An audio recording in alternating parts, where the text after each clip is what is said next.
अति महत्वपूर्ण प्रश्न दोस्तों जो बार बार परीक्षाओं में पूछे जाते हैं। दोस्तों आप कोई सा भी गवर्नमेंट एग्जाम देंगे तो आपके पेपर में ये सब प्रश्न हमेशा देखने को मिलेंगे। दोस्तों जो बार बार परीक्षाओं में प्रश्न पूछे जाते हैं, रिपीट करते हैं, उन प्रश्नों को इस वीडियो में शामिल क्यों, इसलिए दोस्तों आप सभी प्रश्नों को ध्यान से देखेंगे और याद करते हुए चलेंगे। और जिन प्रश्नों को दोस्तों आंसर आपको पता होगा उसे आप कमेंट भी करते रहिएगा। तो देखिएगा दोस्तों, पहला क्वेश्चन है, मोस्ट इंपॉर्टेंट क्वेश्चन है और हमेशा दोस्तों ये प्रश्न पूछा जाता है। प्रश्न है, मानव शरीर में पाचन का अधिकांश भाग किस अंग में संपन्न होता है।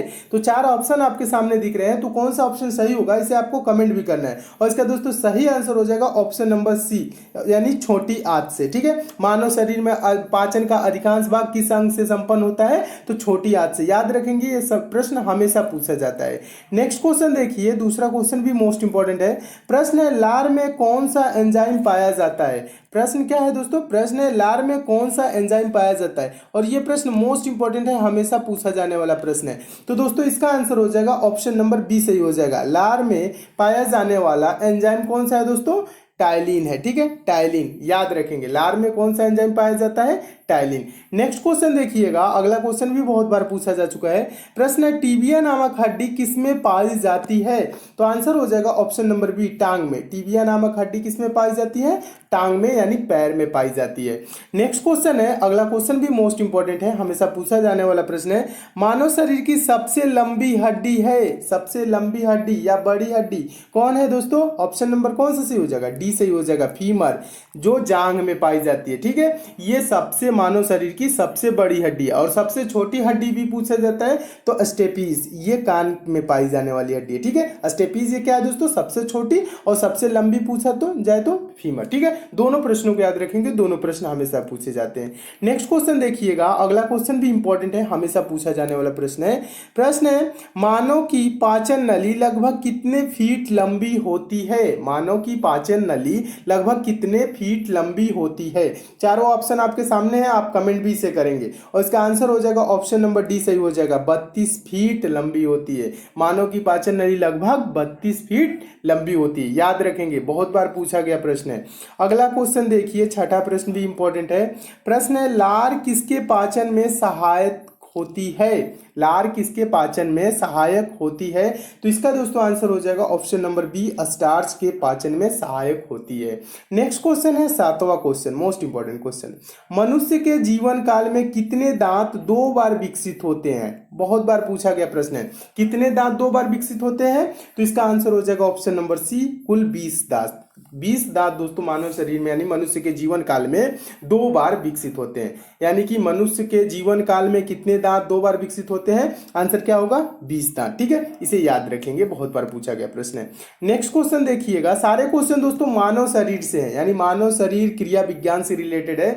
इसमें और भी क्वेश्चन है, उसको भी मैं कराऊंगा। और जो ये सिलेक्टेड क्वेश्चन है जो हमेशा पूछे जाते हैं, उन प्रश्नों को शामिल क्यों, इसलिए दोस्तों लास्ट तक सारे क्वेश्चन को देखते रहिए। ठीक है, 8वां क्वेश्चन देखिए, 8वां क्वेश्चन है, मानव शरीर का रक्त बैंक डॉट डॉट डॉट कहलाता है, यानी ब्लड बैंक कौन कहलाता है, ब्लड बैंक किसे कहा जाता है। तो इसका आंसर हो जाएगा ऑप्शन नंबर ए, प्लीहा को। प्लीहा को दोस्तों क्या बोला जाता है, मानव शरीर का ब्लड बैंक यानी रक्त बैंक कहा जाता है। ठीक है, इसे भी याद रखेंगे।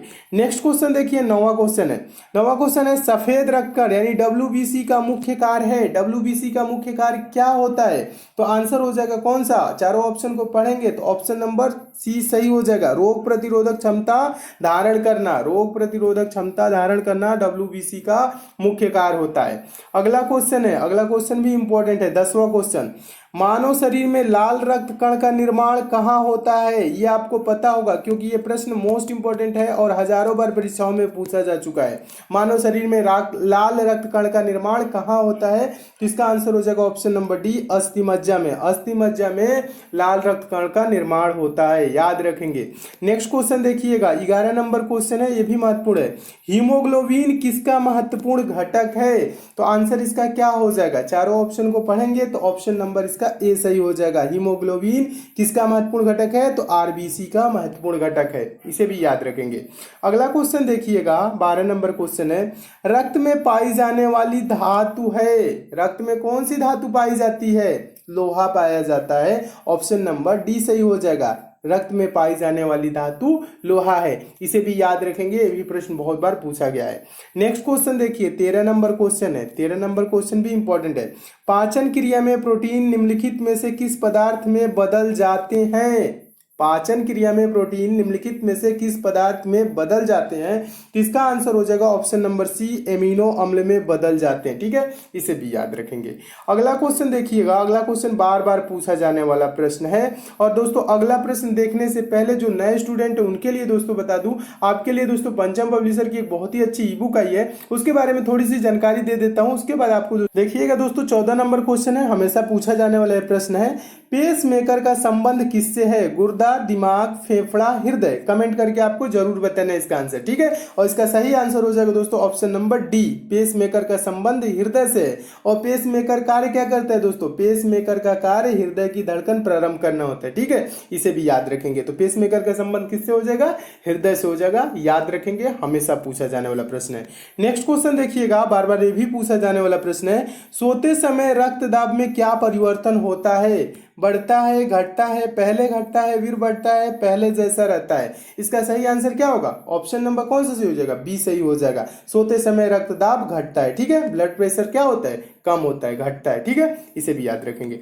नेक्स्ट क्वेश्चन देखिए, 16 नंबर क्वेश्चन है। 16 number question most important question है। मनुष्य के शरीर में हृदय को एक बार धड़कने के लिए कितना समय लगता है? इससे रिलेटेड दो प्रश्न आते हैं कि 1 मिनट में मनुष्य का हृदय कितनी बार धड़कता है? तो कुल दोस्तों 72 बार धड़कता है। अब ये पूछ रहा है एक बार धड़कने में कितना समय लेगा। तो बताइए, 1 मिनट में 60 सेकंड होते हैं और 60 सेकंड में 72 बार धड़कता है, तो एक बार धड़कने में क्या होगा? 1 सेकंड से भी कम समय, 1 सेकंड से कौन सा, यानी 0.8 सेकंड, ये आंसर हो जाएगा। ठीक है, कहने का मतलब है 60 सेकंड बटा 72 बार। ठीक है, इसे करेंगे तो क्या आएगा? 0.88 ऐसे करके आएगा। ठीक है, तो ये क्या हो जाएगा दोस्तों? ये 0.8 सेकंड याद रखेंगे। मनुष्य के शरीर में हृदय को एक बार धड़कने में कितना समय लगता है? 0.8 सेकंड। ठीक है, 1 मिनट में 72 बार। ठीक है, ये भी याद रखेंगे। अगला क्वेश्चन देखिएगा, अगला क्वेश्चन भी इंपॉर्टेंट है। प्रश्न है, प्रोटीन का पाचन कहां से प्रारंभ होता है? तो इसका आंसर हो जाएगा ऑप्शन नंबर डी, उदर से। प्रोटीन का पाचन कहां से प्रारंभ होता है? तो उदर से प्रारंभ होता है। नेक्स्ट क्वेश्चन देखिएगा, next question 18 number question, most important question, हमेशा पूछा जाने वाला प्रश्न, ये बहुत बार परीक्षा में पूछा गया प्रश्न है। मानव मस्तिष्क में बुद्धि का केंद्र है, बुद्धि का केंद्र कौन है? इसका आंसर कौन सा हो जाएगा? ऑप्शन नंबर बी सही हो जाएगा, सेरेब्रम। ठीक है, सेरेब्रम क्या होता है दोस्तों? मानव मस्तिष्क में बुद्धि का केंद्र है। ठीक है, इसे भी याद रखेंगे। अगला क्वेश्चन देखिएगा, अगला क्वेश्चन भी पूछा गया प्रश्न है। मूत्र का पीला रंग किसकी मौजूदगी के कारण होता है? मूत्र का पीला रंग किसकी मौजूदगी के कारण होता है? तो इसका आंसर क्या हो जाएगा? ऑप्शन नंबर कौन सा सही हो जाएगा? ऑप्शन नंबर डी सही हो जाएगा, यूरोक्रोम। ठीक है, यूरोक्रोम के कारण मूत्र का पीला रंग होता है। ठीक है, इसे भी याद रखेंगे। 20वां क्वेश्चन देखिएगा, 20वां क्वेश्चन भी इंपॉर्टेंट है। 20वां क्वेश्चन है, मानव शरीर में सबसे छोटी अंतःस्रावी ग्रंथि कौन सी है? मानव शरीर में सबसे छोटी अंतःस्रावी ग्रंथि पूछ रहा है, तो इसका आंसर क्या होगा? ऑप्शन नंबर कौन सा सही हो जाएगा? सी सही हो जाएगा, पीयूष ग्रंथि। मानव शरीर में सबसे छोटी अंतःस्रावी ग्रंथि पीयूष ग्रंथि है। नेक्स्ट क्वेश्चन देखिएगा, अगला क्वेश्चन भी इंपॉर्टेंट है। प्रश्न है, मानव शरीर में सबसे बड़ी अंतःस्रावी ग्रंथि है, यानी अंतःस्रावी ग्रंथि कौन सी है? सबसे छोटी ग्रंथि पीयूष ग्रंथि थी। ठीक है, और ये पूछ कह रहा है दोस्तों, मानव शरीर में सबसे बड़ी अंतःस्रावी ग्रंथि कौन सी है? तो इसका आंसर क्या हो जाएगा? ऑप्शन नंबर कौन सा सही हो जाएगा? कमेंट भी करना है। ऑप्शन नंबर ए सही हो जाएगा, थायराइड। मानव शरीर में सबसे बड़ी अंतःस्रावी ग्रंथि थायराइड ग्रंथि है। इसे भी याद रखेंगे, ये भी बहुत बार पूछा गया प्रश्न है। नेक्स्ट क्वेश्चन देखिए, अगला क्वेश्चन है, पीनियल ग्रंथि कहाँ स्थित होती है? तो इसका आंसर हो जाएगा ऑप्शन नंबर बी, मस्तिष्क में। ठीक है, पीनियल ग्रंथि मस्तिष्क में स्थित होती है, इसे भी याद रखेंगे। नेक्स्ट क्वेश्चन देखिए दोस्तों, ये सब प्रश्न आपको अच्छे लग रहे हैं तो वीडियो को लाइक जरूर कीजिएगा। ठीक है, देखिएगा 23वां क्वेश्चन है। और दोस्तों इन सब प्रश्नों की पीडीएफ चाहिए तो टेलीग्राम को भी आप ज्वाइन कर लीजिएगा। टेलीग्राम का लिंक नीचे डिस्क्रिप्शन बॉक्स में है, जहां पे दोस्तों मैं समय समय पे पीडीएफ भी प्रोवाइड कराता रहता हूँ। सारे वीडियो की लिंक भी आपको वहां से मिल जाएगी, तो टेलीग्राम को आप जरूर ज्वाइन कर लीजिए। देखिए क्वेश्चन है, मानव शरीर की किस ग्रंथि को मास्टर ग्रंथि कहा जाता है? मास्टर ग्रंथि हमेशा पूछा जाता है, किस ग्रंथि को मास्टर ग्रंथि कहा जाता है? तो इसका आंसर हो जाएगा ऑप्शन नंबर सी सही हो जाएगा, पीयूष ग्रंथि को दोस्तों मास्टर ग्रंथि कहा जाता है। इसे भी दोस्तों याद रखेंगे हमेशा, क्योंकि हमेशा पूछा जाने वाला ये प्रश्न है, हमेशा के लिए याद रखेंगे। नेक्स्ट क्वेश्चन देखिएगा, 24 नंबर क्वेश्चन है। 24 नंबर क्वेश्चन भी इंपॉर्टेंट है। क्वेश्चन है, बच्चों का लिंग निर्धारण किसके गुणसूत्र से होता है? पिता के, माता के, माता पिता दोनों, किसी के द्वारा नहीं। तो इसका आंसर हो जाएगा ऑप्शन नंबर ए, पिता के। बच्चों का लिंग निर्धारण किसके गुणसूत्र से होता है? तो पिता के गुणसूत्र से। ठीक है, इसे भी याद रखेंगे। अगला क्वेश्चन देखिएगा, बहुत बार परीक्षाओं में पूछा गया प्रश्न है। प्रश्न है, पिट्यूटरी ग्रंथि कहाँ स्थित होती है?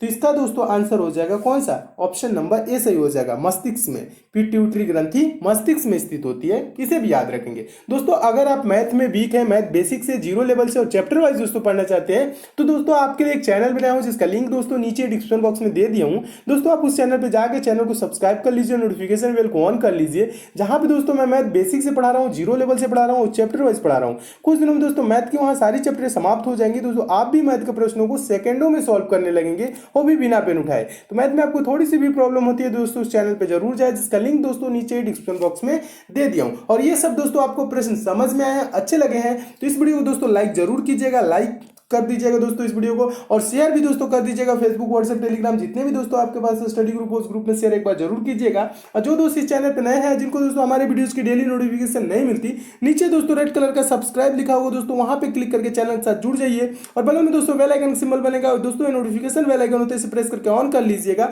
ताकि आपको डेली सारे वीडियोस की नोटिफिकेशन मिले। तो दोस्तों सब्सक्राइब और बेल आइकन पे प्रेस जरूर कीजिएगा। तो मिलते हैं दोस्तों अगले वीडियो में और भी इंपॉर्टेंट प्रश्नों के साथ, तब तक के लिए दोस्तों धन्यवाद।